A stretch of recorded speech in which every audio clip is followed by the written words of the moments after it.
This is the exercise number 42 from Max Pottag's book, Preparatory Melodies for Solo Work. Mobile or movable, as the title says, sort of ambiguous at least here. But if you take this up to tempo, which is around the mid-70s, I'm thinking about 74, maybe even going to the 70, but never faster than what you can do. If I'm having it at 74, this is the tempo. And it moves rather quick, so you're going to have to use a very nimble, agile tongue.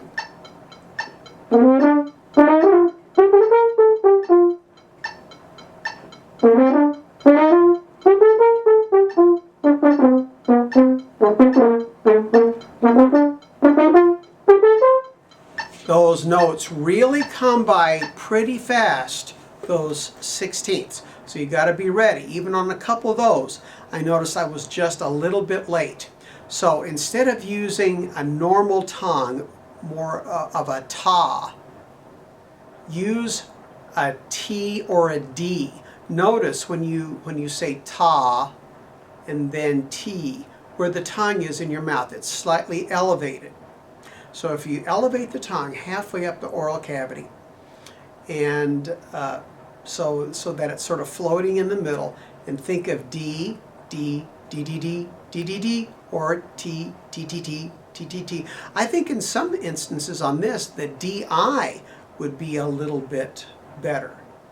It's a little bit quicker stroke and keeping the air constantly moving. You will need to practice this really quite slow to start with.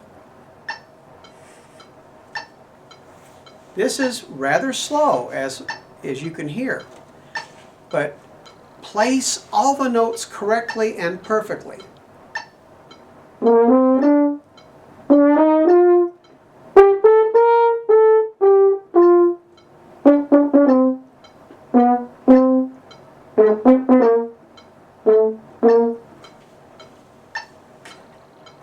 It's not infantile to do that. It's smart.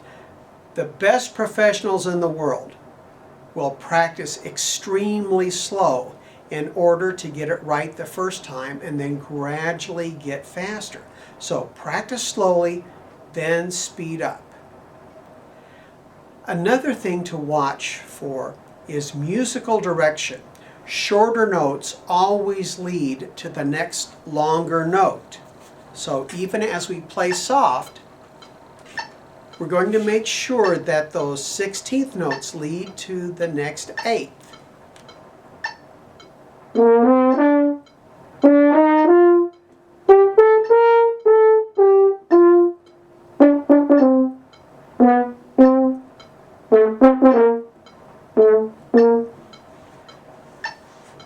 Notice what I did with the grace notes. I brought them out a little bit more. I accentuated them. And this is going to be especially necessary when you're playing this really quickly, because that grace note will almost always be buried. So make sure that you accentuate the grace notes and play them earlier or more toward the right of the figure. If you wait until you're on top of the note, it will not sound like a grace note. It will sound as if you've split or cracked or fluffed the note. So make sure that the grace note to the listener sounds on purpose rather than a playing error. So notice when I was doing these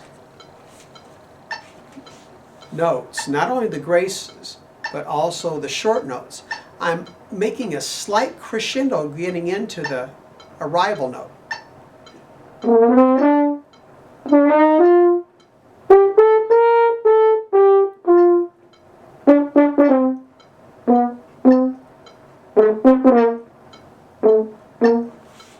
Now let's move this up a little bit faster.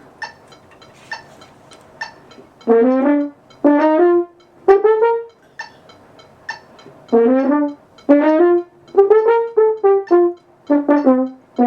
See, even right then, I was a little bit too muffly on those graces.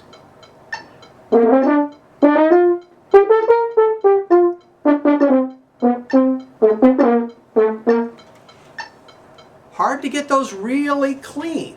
So you have to be judicious in the tempo that you have. Make sure that you pick a tempo for you that all the notes come out. And in order to do that with control, you're going to have to play it slowly at the beginning. We have some acoustical considerations of this. Look at the second section. We have a lot of rising and falling.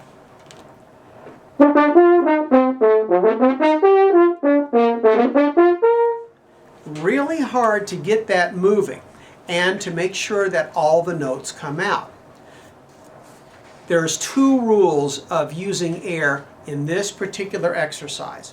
One, as the notes go up, you need more air so that you blow those upper notes out. You're not thinking about going up for a note. You're thinking about a lower note being here closer to you.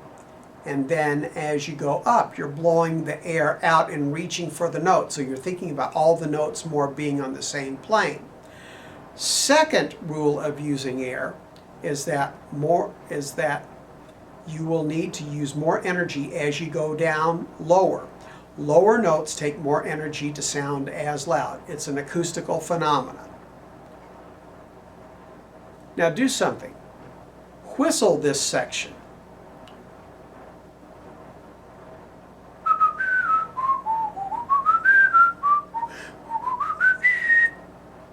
Do you notice what your tongue is doing?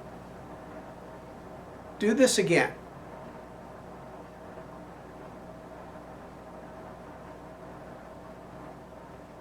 Okay. If you experienced a tongue movement, especially with the front part of your tongue, incorporate that into your playing.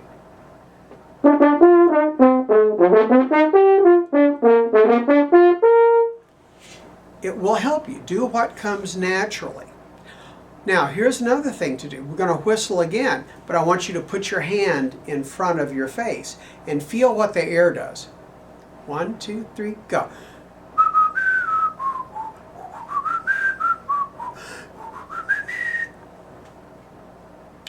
Did you notice that as you went higher, you could feel more wind hitting your hand? Your air was reaching more out to produce the note. But when you went lower, you didn't feel the air nearly as much. But did you notice that you're using quite a bit more air? You were getting rid of the air more diligently.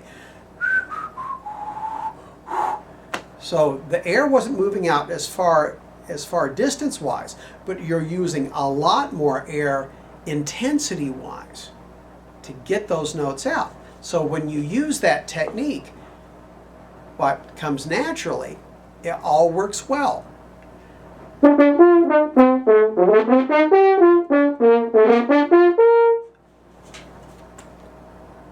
Incorporate that. I think you'll have a lot of success with this. Also, in this particular section, you have a lot of slurs. 2 notes slurred, 2 notes timed.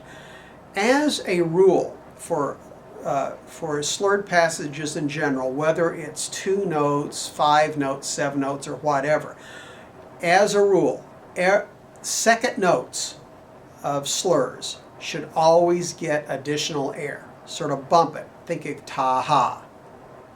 So when I have this passage, ta ta ta ha ta ta ta ha ta ta ta ha ta ta ta ha ta ta ta ta ta ha ta ta. It really does help pop out that second note and makes you move on.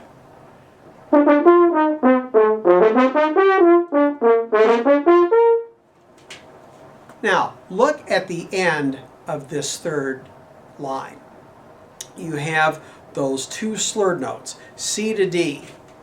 For some people, they're having difficulty playing this, these two slurs. It's really bumpy. So first of all, do a gentle crescendo through all 2 sets, as if you would whistle.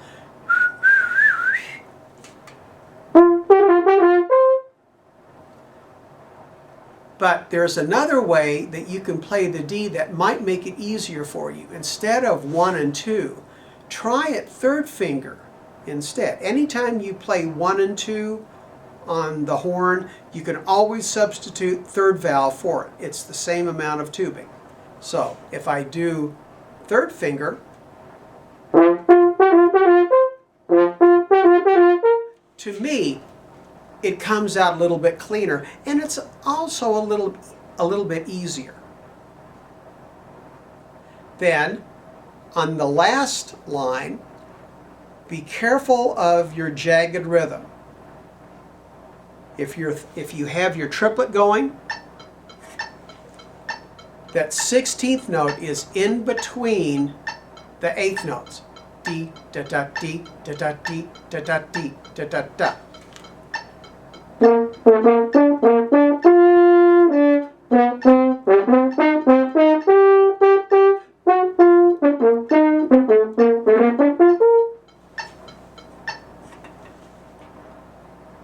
So, these tips will help you negotiate number 42 very easily, and as you increase the tempo, you'll get more and more comfortable with the execution and be able to play this up to the tempo.